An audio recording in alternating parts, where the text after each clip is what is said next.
When the holidays come, there's always a certain food you have. A food that's tied to that holiday. Easter has eggs, Thanksgiving has turkeys, Christmas has gingerbread men, and arguably, Halloween has candy corn. Candy corn is really the only original Halloween candy. The only other Halloween original foods are simple reskins of pre-existing candies, like pumpkin Reese's.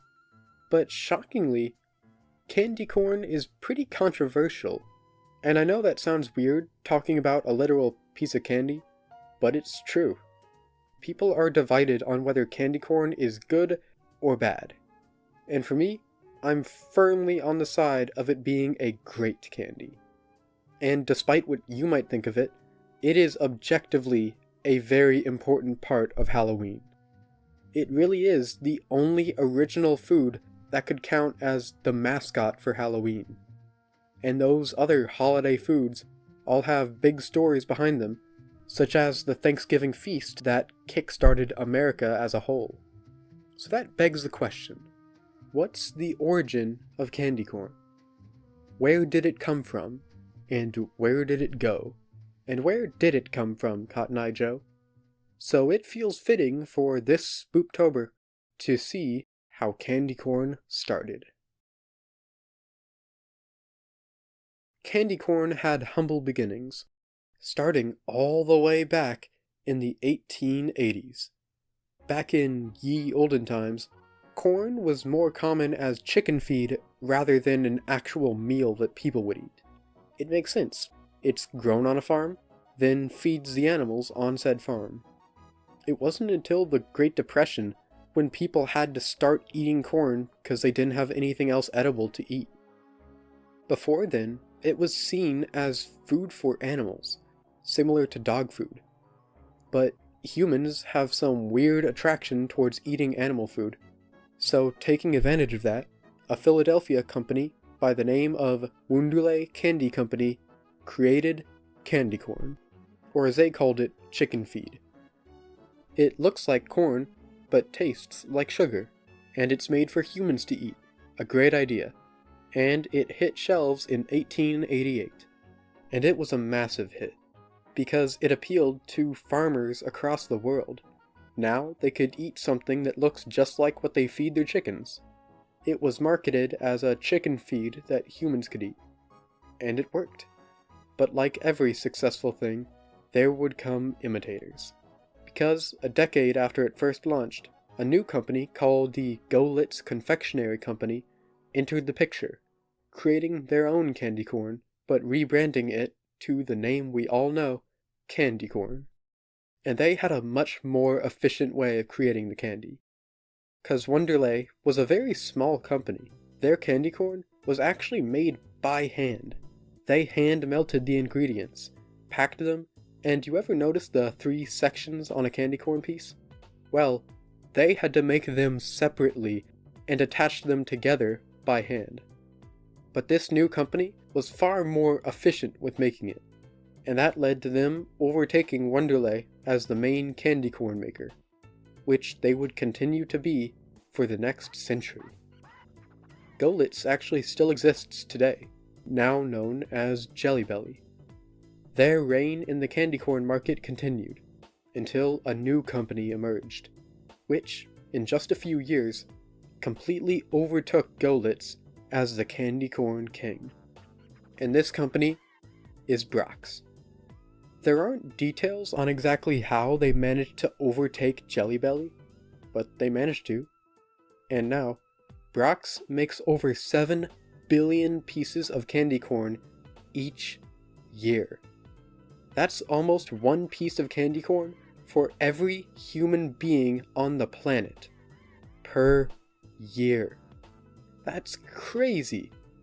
And now, they make up for 88% of the candy corn market, especially during the fall season.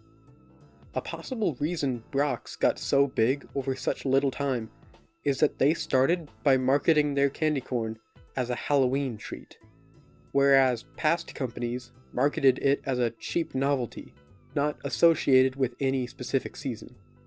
But corn is common on farms, and farms are by far the most popular during the fall, from pumpkin patches to the fall attractions. So Brock's decided to associate it with Halloween and the fall season, a choice that would clearly work in their favor. So, thanks to Brock's, candy corn is the one and only original Halloween candy. I mean, the day before Halloween, October 30th, is National Candy Corn Day. That's how closely candy corn is with the Halloween season. And despite it being around for over 130 years, and all these different companies, all the different ways it's been made, candy corn has stayed the same all this time. The candy corn you're eating now is more or less the same candy corn those farmers were eating well over a century ago. But across all that time, shockingly, people have been divided on it. Some people love the candy, some people despise it with every fiber of their being, and that's always confused me. So to understand why someone would dislike candy corn, we have to understand exactly what candy corn is. In its beginning, it was made by combining sugar with corn syrup to give it that mild corn taste, mixed with water, then forming a gooey substance. Then fondant was added for texture and aroma, and then was mixed with melted marshmallow goop to give it that soft, stretchy taste, finishing off with it being melted into different pieces, dyed, which then were all molded together and into the shape of the candy we all know. At first, it was made by hand, but it was streamlined later on with technology. That's candy corn for you. So why is it hated? Is it 'cause of the taste? That's a big possibility. So I spent way too much time diving into analytics on if people like each ingredient. I was surprised with the statistics of marshmallows. Only 67% of food consumers, aka just people, put marshmallows in their hot cocoa. And while according to the National Confectioners Association, which is a thing, I guess, Americans alone buy over 90 million pounds of marshmallows per year. Over half of that is used for s'mores. Maybe people just don't like the taste of marshmallows when they aren't toasted. And this is a completely random tangent, but when doing research, I came across a Reddit post on r/unpopular opinions where someone is saying how much they hate marshmallows, and the comment section is hilarious. Well, marshmallow hate you too. I was surprised to learn that marshmallow is a plant. I thought it was a sugar confectionery with a very unusual flavor. And no, I am not keen on marshmallows either. Marshmallows are definitely not a plant. Fun fact, they're not even vegetarian. No, marshmallows are plants.